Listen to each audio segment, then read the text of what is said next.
As Congress continues this debate, as we were just mentioning, H-1B visas are in the spotlight.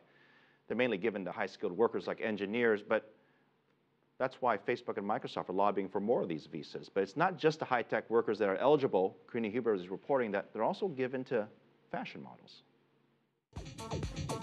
On the surface of things, fashion models have very little in common with software engineers.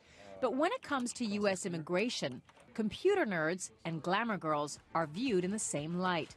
Both qualify for H-1B visas, a temporary work visa that can last up to 6 years. Competition for H-1Bs is fierce. 65,000 of them are given out each year. The cap was reached 5 days after the latest application period began. Recipients are primarily high-skilled workers like engineers and computer programmers sought by technology companies in Silicon Valley. Models are the only applicants not required to have a bachelor's degree. They just need to prove prominence in their field. The decision to include models in the H-1B category was made by the late Senator Ted Kennedy in 1991. It was a puzzling choice. There was a debate back in 2008 whether or not to remove them.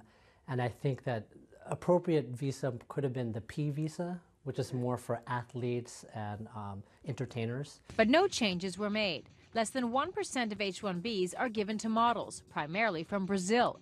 Doesn't seem like many, but every one visa given to a model means one less for a highly skilled worker.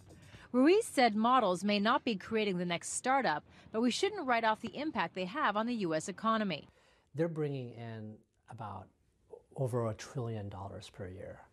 And especially in New York, just Fashion Week is over a couple of $100 million just for that 1 week.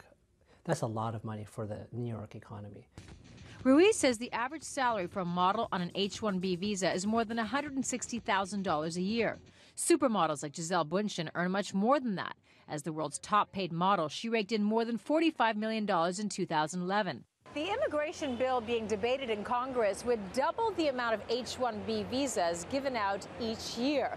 That would mean more engineers and models in the United States, a cause for celebration among tycoons in Silicon Valley and in the nightclubs of New York. Karina Huber, CCTV, New York.